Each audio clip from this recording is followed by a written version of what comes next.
Question number 5 है, a kite is flying at height of 60 meter above the ground. कह रहा है कि एक काइट है यानी पतंग जो ग्राउंड से लगभग 60 मीटर की ऊंचाई पर क्या कर रहा है, फ्लाई कर रहा है यानी उड़ रहा है। आगे देखिए, the string attach to the kite is temporally tight to a point on the ground. अब इससे जो ये धागा बांधा गया है वो मान लीजिए कि क्या टाइट है और जिसके एक पॉइंट को जमीन से बांध दिया गया है। इतना में किसी को दिक्कत? आगे चला, एक देखिए धागा का एक पॉइंट पतंग से लगा दिया है और एनोदर पॉइंट जो है वो कहाँ है, जमीन के किसी पॉइंट से उसको क्या किया, बांध दिया गया है। आगे चलते हैं, the inclination of the string with the ground is 60 meter. कह रहा है कि इसके साथ जो झुकाव, ये धागा और भूमि के साथ जो झुकाव है वो कितना डिग्री है, 60 डिग्री है। ठीक, इंक्लिनेशन, यहाँ एक शब्द है इंक्लिनेशन, मतलब इसका होता है झुकाव, यानी एंगल है 60 डिग्री का। ठीक, find the length of the string assuming that there is no slack in the string।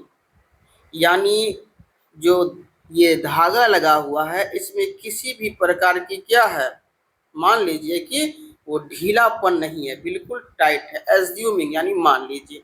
चलिए सॉल्व कर देते हैं इसको। सबसे पहले लिखेंगे in triangle, in triangle, triangle का नाम दे दीजिए, ए है ये बी है तो ये हमारा सी हो जाएगा, A B C, in triangle A B C. पतंग जो फ्लाई कर रहा था वो 60 मीटर पे यानी हाइट हो गया, यानी बी से आपका C, B C is equal to 60 metre. Angle कितना था, एंगल यहाँ पर देख रहे थे 60 डिग्री का एंगल है। इंक्लिनेशन ऑफ द ग्राउंड यानी ग्राउंड के साथ इसका झुकाव कितना है, तो 60 डिग्री है, यानी theta is equal to 60 degree. अब आपको निकालना क्या है, लेंथ स्ट्रिंग का यानी धागा का लंबाई, ये कितना है, ए से सी यहाँ लिख लीजिए, ए सी इज इक्वल टू वॉट। अब यहाँ पर लगा देंगे फॉर्मूला। अब देखिए ये हमको दिया किया है, ये परपेंडिकुलर दिया है यानी हाइट हमको दे दिया है। ठीक, और निकालना क्या है, हाइपोटेनियस। तो हाइपोटेनियस और परपेंडिकुलर सबसे सिंपल ट्रिग्नोमेट्रिक फंक्शन है साइन थीटा, लगा दीजिए और इजीली आपका क्या होगा, आंसर फाइंड हो जाएगा। आपके लिए इतना मेहनत से वीडियो लाते हैं, प्लीज़ चैनल को सब्सक्राइब करके दोस्तों में शेयर भी कर देंगे। अगर आपका भी कोई पर्सनल सवाल है तो प्लीज़ कमेंट करके ज़रूर पूछें आप।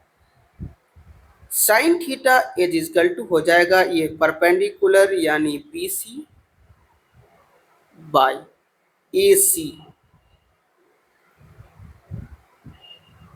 साइन थीटा का value 60 degree is equal to B से सी, बी से सी 60 मीटर बाय ए सी, यही तो आपको निकालना है ए सी।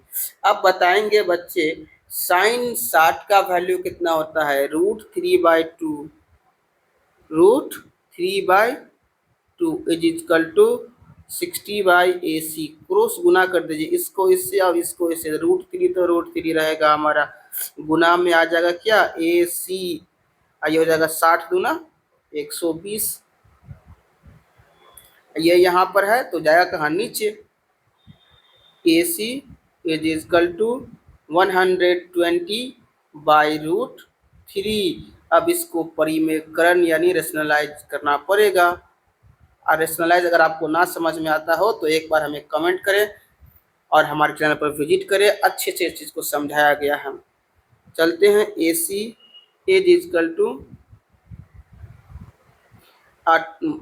देखिए रेशनलाइज का मतलब होता है कि जो नीचे रूट हो रूट को हटाना। तो रूट हटता कब है, जब रूट से ही गुना होता है। तो ये √3 है और √3 को √3 से गुना करेंगे तो 3, और नीचे दिए हैं तो ऊपर भी देना पड़ेगा ना। हो गया। चलिए AC is equal to 120 multi 120 √3 कर लीजिए इसको, बाय √3 को √3 से गुना करेंगे तो 3, ये कटेगा, 3 4 जा, यानी 40 √3 मीटर। ये आपका आंसर हो गया।